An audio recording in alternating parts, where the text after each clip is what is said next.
이제 그 3년상 이제 이야기인데요. 어떻게 보면 육아 철학이 이제 가장 많이 비판받고 있는 지점 중에 하나가 바로 뭐냐면 이 3년상이라고 하는 거거든요. 어떻게 보면 이제 이 부모에 대한 어떤 지극한 효의 어떤 극치로서 3년상을 이야기하고 있지만 3년 동안 이야기 상을 치르고 있다라고 하는 것, 심효사를 한다라고 하는 것이 어떻게 보면 어마어마하게 이제 그 힘든 일이겠죠. 이제 뭐 심지어는 3년상 그 심효살이 하다가 죽는 사람도 있었습니다. 하여튼 그만큼 어떻게 힘든 일인데 이제 공자는 그럼에도 불구하고 3년상을 지독하게 계속 해야 된다라고 주장을 해요. 왜 공자는 3년상을 주장할까? 이 논어에 나온 긴 이야기를 한번 읽어보면서 한번 이야기를 해하도록 하겠습니다. 자, 이 제하라고 하는 이제 제자가 물었는데요. 3년상을 1년으로 줄여다가 아니고 줄여도입니다. 줄여도 이미 충분히 긴 시간입니다. 군자가 3년 동안 이 일을 행하지 않으면 이가 반드시 무너지고 3년 동안 음악을 익히지 않으면 음악이 반드시 훼손될 것입니다. 묵은 곡식이 다 없어지고 새 곡식이 무르익으며 불씨 만드는 나무도 다 바뀌니 1년이면 그칠만 합니다. 이렇게 물어본 거죠. 그러니까 3년상을 하지 말자라고 하는 주장이죠. 그러니까 제야라고 하는 이 제자의 입장은 바로 뭐냐면 아니 3년 동안 그 긴 시간 동안 3년상을 좀 줄이고 공부하면 육아 철학에서 공부라고 했을 때는 예나 음악입니다. 물론 다른 것도 많이 있지만 가장 중요한 게 예, 그다음에 악, 이 두 가지인데요. 그런 것들을 익히면 더 훨씬 좋지 않겠습니까? 차라리 열심히 책 보고 공부를 하는 것이 3년 동안 심효살이 하는 것보다 훨씬 더 낫지 않겠습니까? 라고 하는 어떤 실용적인 어떤 그런 입장에서 이 공자한테 이제 3년상을 치르는 게 어떻겠냐 그런 주장을 하고 있는 거죠. 자, 그러자 공자가 이제 뭐라고 물어보냐면 그 기간에 쌀밥을 먹고 비단 옷을 입는 것이 너에게 편안하느냐? 제하가 대답하였다. 편안합니다. 공자가 물어보기를 네가 편안하면 그렇게 해라. 대저 군자가 상에 임하는 동안에는 맛있는 것을 먹어도 입맛이 없으며 음악을 들어도 즐겁지 아니하며 거처하는 것 그 자체가 편안치 아니한 법이다. 그러므로 그리하는 것인데 지금 내가 편안하다고 하니 그렇게 하거라. 제하가 밖으로 나가자 공자가 말했다. 제하는 참으로 불인하구나. 자식이 태어나서 3년이 지난 후에야 겨우 부모의 품을 벗어나게 된다. 대저 3년상이란 온 천하에 공통된 상례인데 제하는 3년 동안 부모에게 사랑을 받지 않았단 말인가? 이렇게 이제 끝나는 건데요. 공자는 이제 이 군자가 3년상을 임하는 이유가 바로 뭐냐면 단순하게 3년 기간을 채우기 위한 것이 아니라 3년 동안 이 부모의 상을 치를 때 동안 그 3년 정도는 아무리 맛있는 것을 먹어도 아무리 좋은 걸 입어도 이게 그걸 느낄 수 없다라고 하는 거죠. 그런 맥락에 봤을 때 3년상이라고 하는 것을 하는 거지 그런 것이 아니라고 하는 거죠. 그런 맥락에서 이제 제야를 비판하는데 그럼에도 불구하고 이제 저희는 뭐 몇 가지 질문을 할 수 있겠죠. 왜 유학은 부모의 죽음에 대한 어떤 상을 그렇게 중시할까? 라고 하는 물음이죠.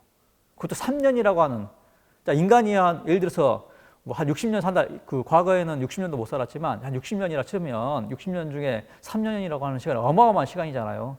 그럼에도 불구하고 왜 공자라고 하는 사람은 3년상을 계속 그렇게 강조하고 있을까라고 했을 때 제가 보기에는 첫 번째는 뭐냐? 자기 자신의 존재론적 근거라고 하는 거죠.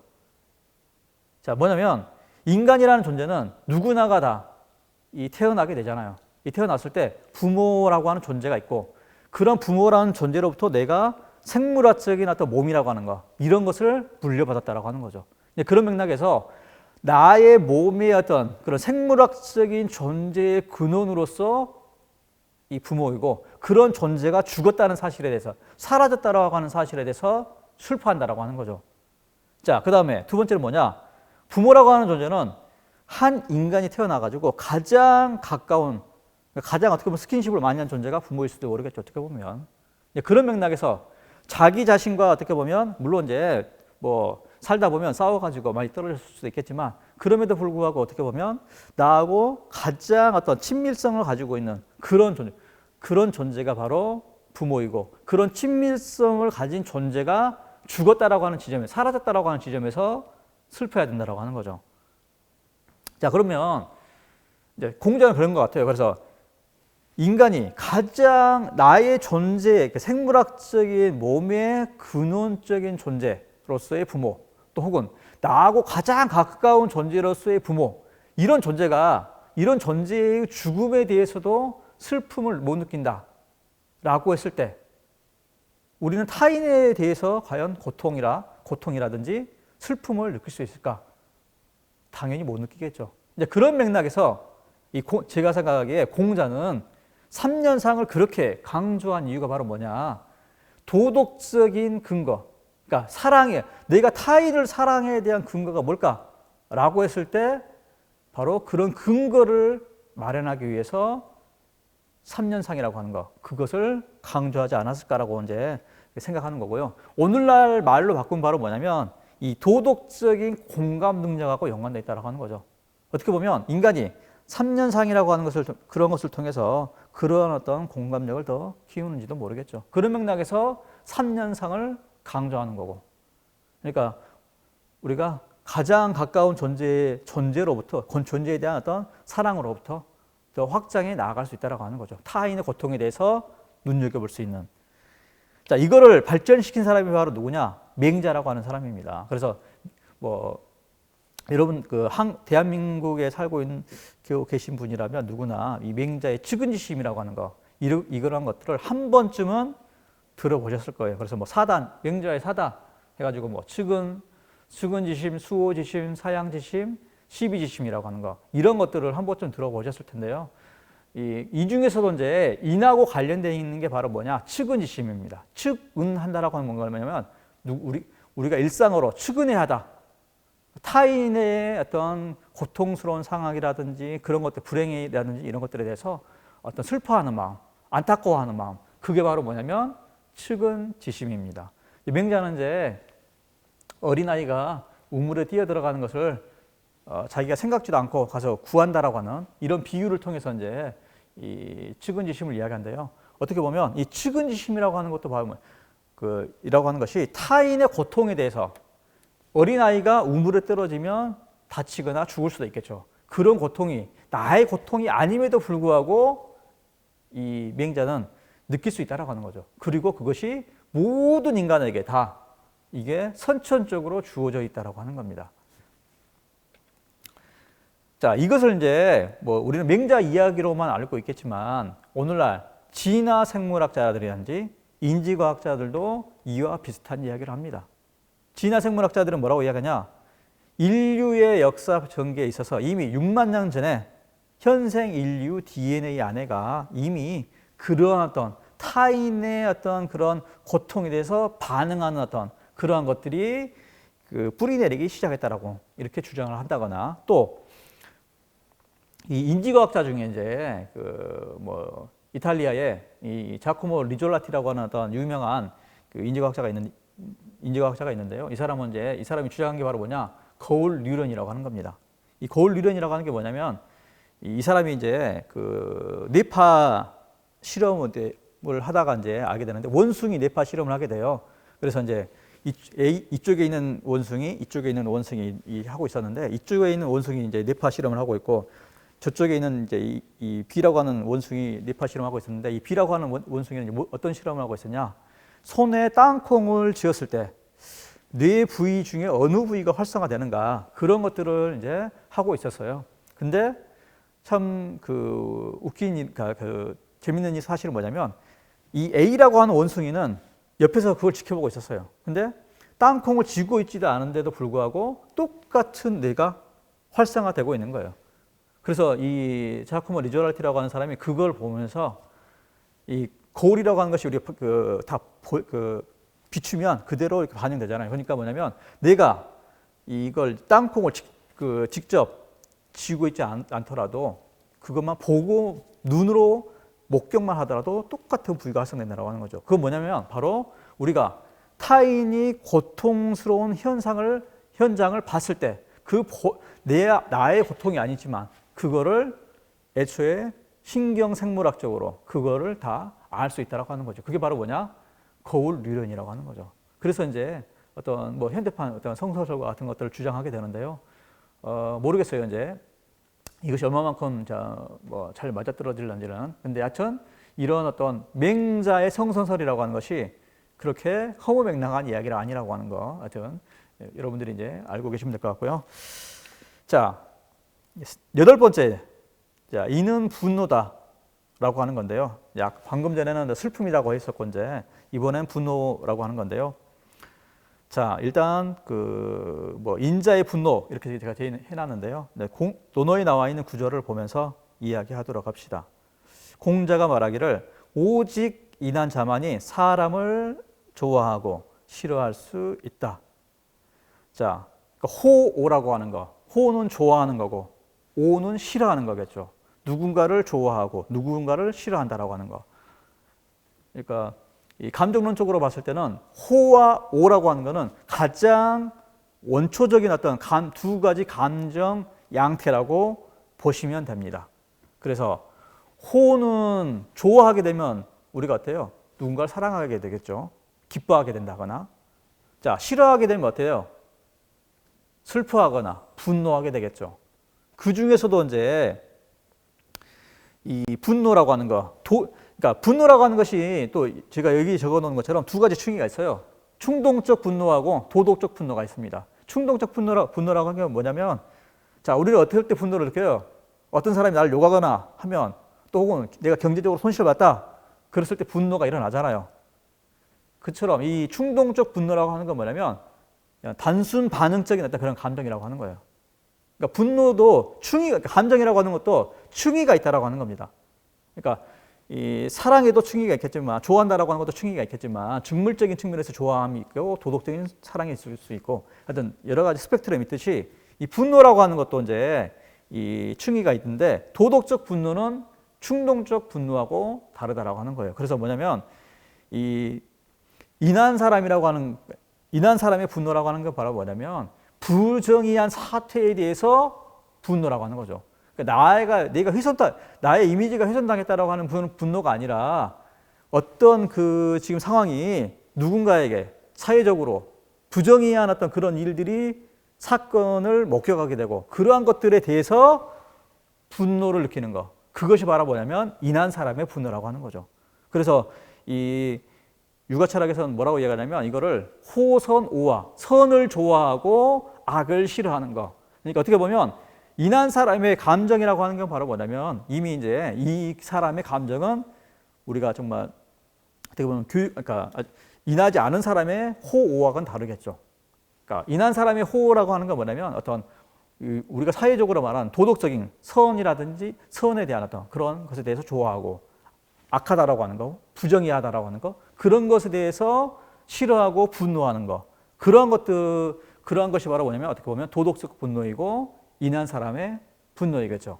이런 도덕적 분노로 일례로 들자 치면 이제 뭐 제가 생각하기에는 이 5.18이라고 하는 거, 뭐 강주 시민들의 어떻게 보면 이제 이 전두환 어떤 그런 군부의 어떤 무차별한 어떤 그 학살 그런 것들에 대해서 어떻게 보면 이제 분노를 하게 되고 그런 분노를 통해서 뭔가 저항을 하게 되고 항쟁을 하게 됐다라고 볼 수 있겠죠. 그런 맥락에 봤을 때 이제 제가 생각하기에는 이 5.18 항쟁이라고 하는 거 이런 것들의 어떤 이 근본적인 추동력이 뭘까라고 했을 때 이제 저는 개인적으로 이런 인이라고 하는 어떤 우리가 한 500년 동안 조선시대 500년 동안 그리고 오늘날까지도 면면이 어떤 무의식 속에 남아있는 어떤 그런 어떤 부정의에 대한 정의롭지 못한 사태에 대한 어떤 분노, 저항이라고 하는 거 그러한 것들이 어떤 우리 어떤 그 광주 시민들의 무의식 속에 남아있지 않았을까라고 하는 거고 그러한 것들이 5.18이라고 하는 어떤 그런 것들 어떤 그 사건으로 나오지 않았을까 저는 이제 개인적으로 생각을 하고요. 그래서 이 5.18이라고 하는 것은 뭐 도덕적 분노라고 하는 거, 인자의 분노라고 하는 거 이러한 것들로부터 나오게 된 어떤 그런 일이지 않을까 그런 생각을 해보게 되고요. 이제 9번째는 이제 인이라고 하는 것은 이제 이전까지는 이제 계속 어떤 감정론적으로 이제 인을 해석했는데요. 이번에는 이제 인이라고 하는 것이 보편적 문화 가치라고 하는 겁니다. 일단 논어에 나와 있는 구절을 한번 읽어보면서 이야기하도록 합시다. 이 번지라고 하는 이제 또 지혜자가 물어봐요. 인에 대해서. 그러니까 공자가 뭐라고 답하냐면 평소 생활할 때 공손하게 하고 일을 처리할 때 공경하는 마음으로 하고 사람들과 함께 할 때는 충심을 다하라. 이것은 비록 오랑캐의 나라에 가더라도 버릴 수 없는 것이다. 이렇게 주장을 하게 되거든요. 자, 여기서 오랑캐 나라라고 하면 이제 뭐 변방의 국가고, 그 다음에 이 사람들이 생각하기에는 아마 이제 공자가 생각하기에는 자기들이 살았던 그 지역은 문화가 있는 지역이고, 이 오랑캐라고 하는 지역들은 그런 문화가 없는 그런 어떤 지역이라고 이제 규정을 한 거겠죠. 그런데 그런 데를 그러니까 어떻게 보면 어느 곳을 가든 간에 중요한 게 바로 뭐냐? 인이라고 하는 거죠. 그럼 인이라고 하는 것이 그러면 어떤 것과 연관되어 있냐? 바로 세 가지 태도하고 연관되어 있다고 하는 거죠. 공손한다라고 하는 거, 그 다음에 공경한다라고 하는 거, 그 다음에 충이라고 하는 거. 이 세 가지가 이제 연관되어 있다고 하는 거고, 어떻게 보면 우리가 살고 있는 시대는 다문화 시대잖아요. 다양한 문화가 지금 교류하고 있는 그런 시대고, 그런 맥락에 봤을 때 이제 우리가 상대적인 문화 상대적인 어떤 그런 것들 가치에 대해서 이제 좀 인정을 해줘야 되는 것 같고, 그런 맥락에 봤을 때 이런 세 가지 태도들, 이런 것들이 어떻게 보면 이 인한 자세이고, 이러한 인한 자세가 바로 어떻게 보면 다문화 시대에 필요한 어떤 인의 가치이지 않을까라고 하는 측면에서 저는 이제 이 보편적 문화 가치라고 이제 규정을 하고 싶은데요. 이 공이라고 하는 것은 공손한 태도겠죠. 어떻게 보면 정중하게 잘 대하는 거겠죠.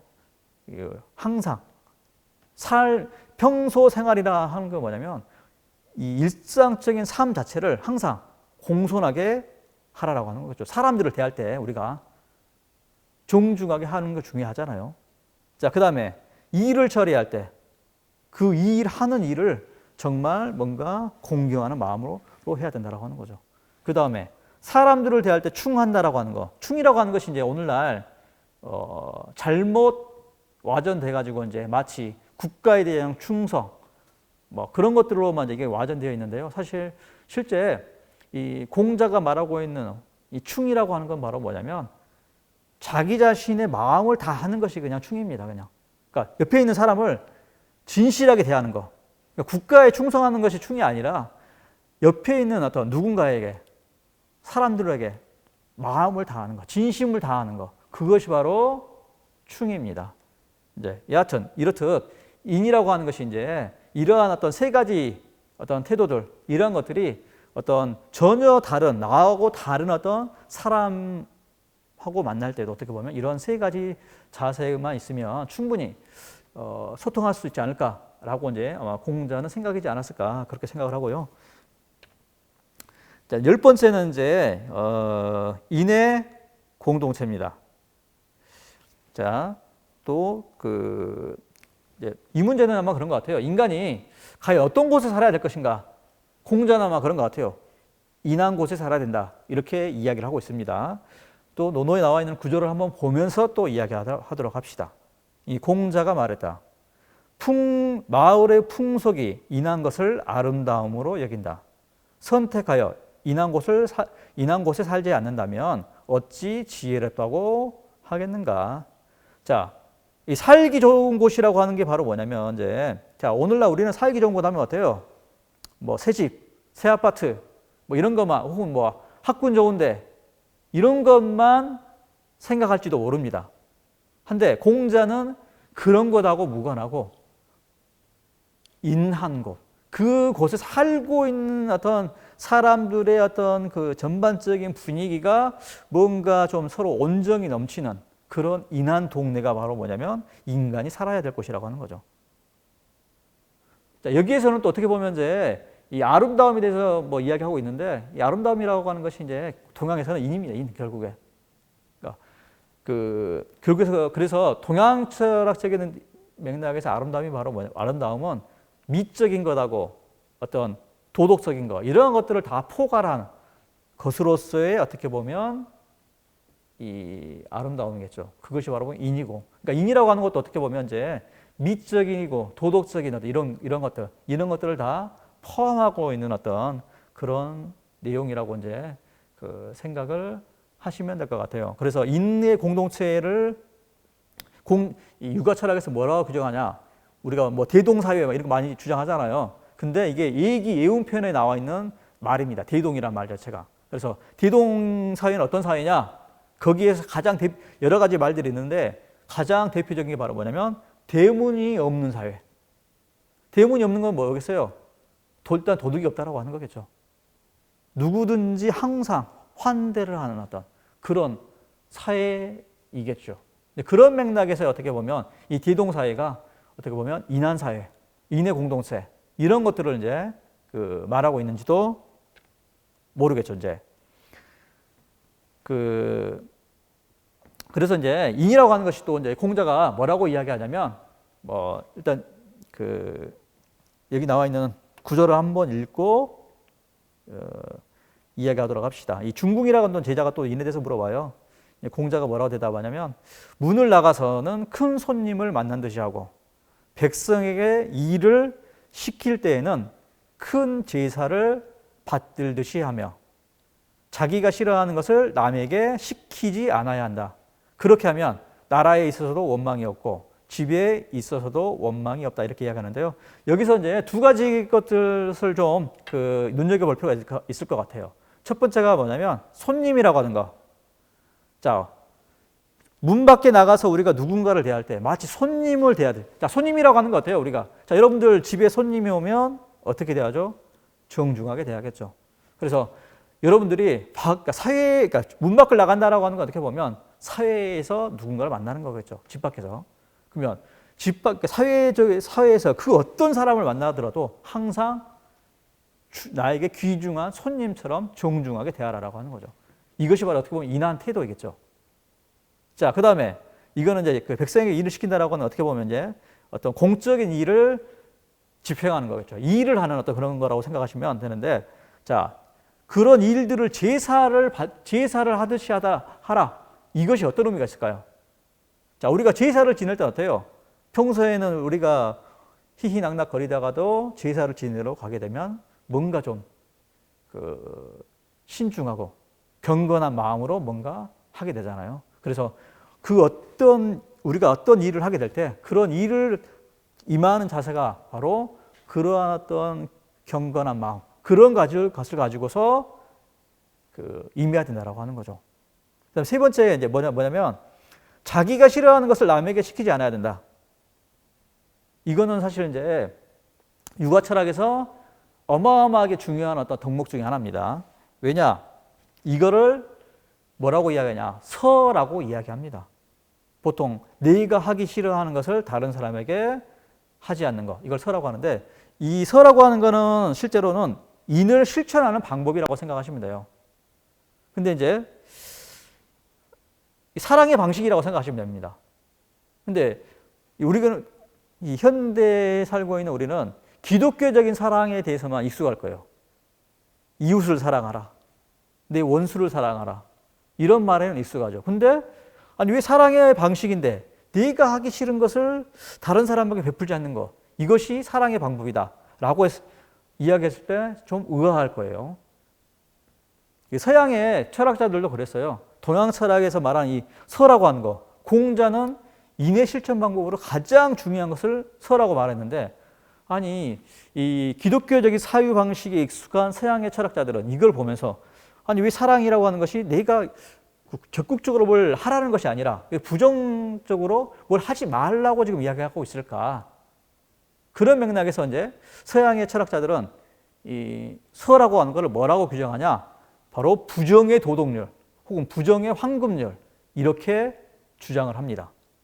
자, 그러면 기독교적인 어떤 뭔가 적극적으로 뭔가 하는 사랑하고 이 공자가 말하는 이 서라고 하는 거, 이 사랑을 어떻게 다를까요, 대체? 자, 여러분들이 이제 어떤 사람이 여러분들에게 사랑을 베푼다고 막 계속 나는 싫은데 계속 이렇게 뭔가를 해주면 어때요? 부담스럽겠죠. 그러니까 어떻게 보면 이 사랑이라고 하는 것이 베푼다라고 하는 사랑이라고 하는 것이 이제 긍정적인 지점도 있지만 이것이 어떤 위험이 있냐.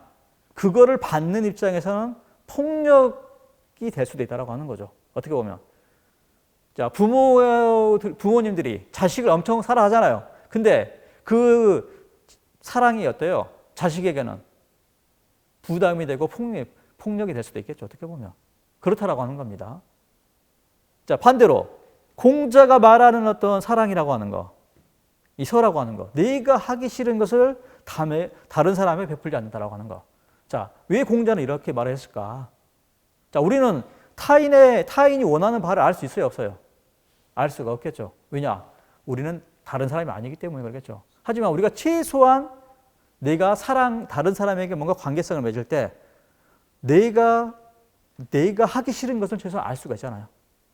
그러면 거기서부터 출발을 해야 된다라고 하는 겁니다. 그러니까 누군가의 어떤 관계성을 맺을 때 그런 걸 맺을 때 필요한 게 뭐냐? 내가 원하는 것을 주는 것이 사랑이 아니라 1차적으로 내가 싫어하는 거, 그럼 최소한 다른 사람도 싫어하지 않을까라고 하는, 그래서 그런 것들 행위를 하지 않는 거, 그런 것이 어떻게 보면 타인에 대한 어떤 존중일 수 있겠죠. 어떻게 보면 그런 맥락에 봤을 때 이제 공자는 이러한 서라고 하는 것을 인을 실천하는 어떤 방법으로서 주장하고 있습니다.